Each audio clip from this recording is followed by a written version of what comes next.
66% of United States residents' public water is fluoridated. It is known to have tremendous effects on bone cancer, joint problems, bone weakness, lowered estrogen and testosterone levels, and dental fluorosis, which is yellowing of the teeth and pitting in the enamel. Wouldn't it make more sense to enhance public water with vitamins which are meant to be ingested to promote overall health, rather than putting such a toxic chemical in our water with a bogus explanation that it will improve our dental health? We now know that fluoride causes more dental problems than it solves. Something doesn't seem right about this. Do you honestly believe that these companies care deeply enough for the people to spend large amounts of their own money to fluoridate public water when the people already purchase their own toothpaste? But there's a difference between toothpaste and drinking water. We don't ingest toothpaste. If you go to any hardware store and look at any rat poison product, you will only find one ingredient: sodium fluoride. It is the most toxic ionic molecule outside of potassium dichromate. Now Dannon, along with other companies, have begun fluoridating bottled water. It is becoming increasingly difficult to get away from. And the fact that fluoride is also used in many prescription antidepressants shows that it eliminates aggression and motivation in people.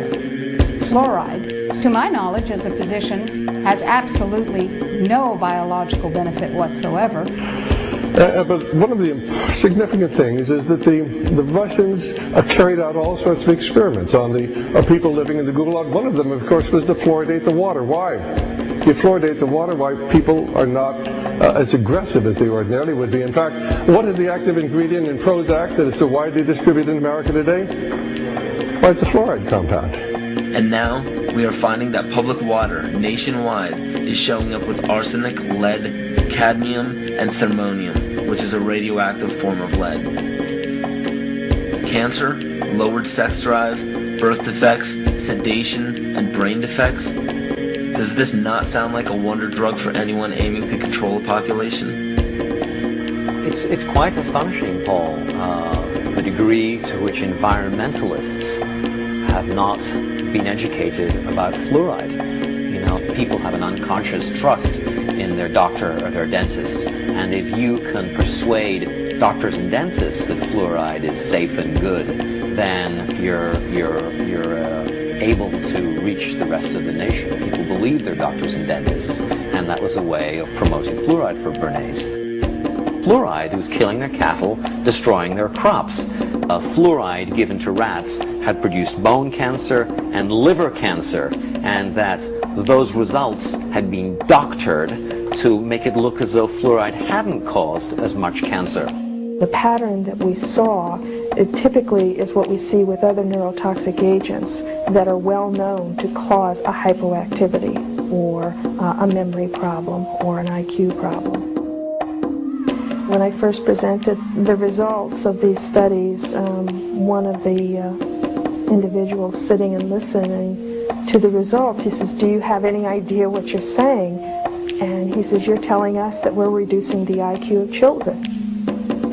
And basically I said, yes.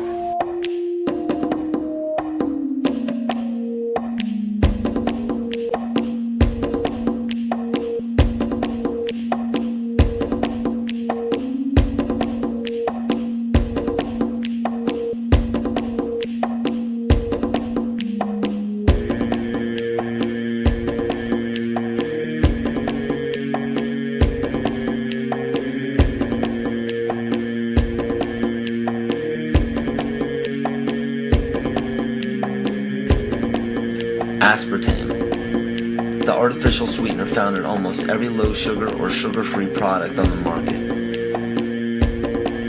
First of all, aspartame is made up of three things: methanol, which of course is what produces blindness, aspartic acid, and phenylalanine. These are all poisons. Aspartic acid, of course, produces brain lesions. This was known back in the early 1970s. Methanol produces blindness. Phenylalanine is what you see in the brain, and in high dosage it produces trauma. We're not making this all up. The FDA did publish back in, I think it was in the 80s, they did publish the 92 potential side effects of aspartame. And they do, these side effects are are extremely serious. Things like dizziness, problems with balance, abdominal pain and cramps, changes in vision, seizures and convulsions, etc., etc. Yet despite all of these harmful effects, Donald Rumsfeld pushed it out into the stores in over 5,000 products when he was CEO of Searly, the company that manufactured aspartame.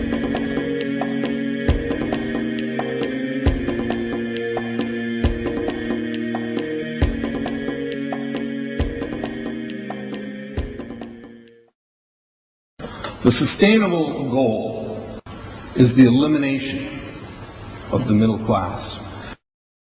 The world cannot support 6 billion people. But you see, the plan behind sustainable development includes population control.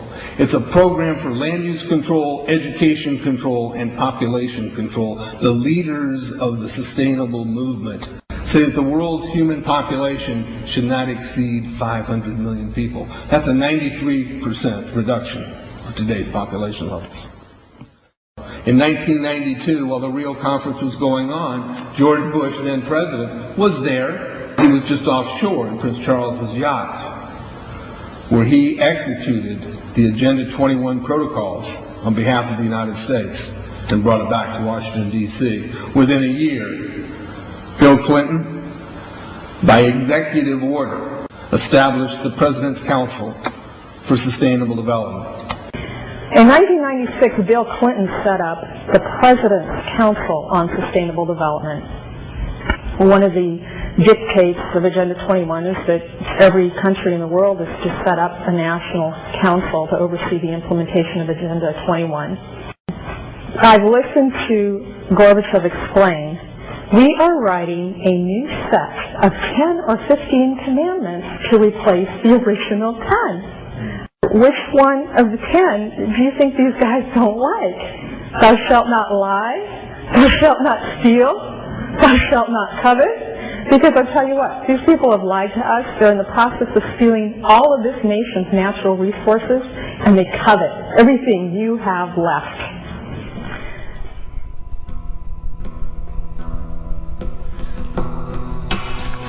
To explain the map, the red are areas that are to be off limits to human beings.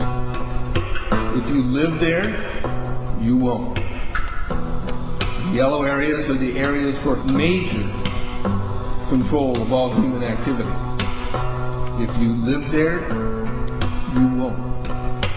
The black dots are the smart growth zones. That's where human beings are to be stacked and packed in small living units along rail tracks. The Smart Growth Program ultimately has jobs assigned and children cared for by the state.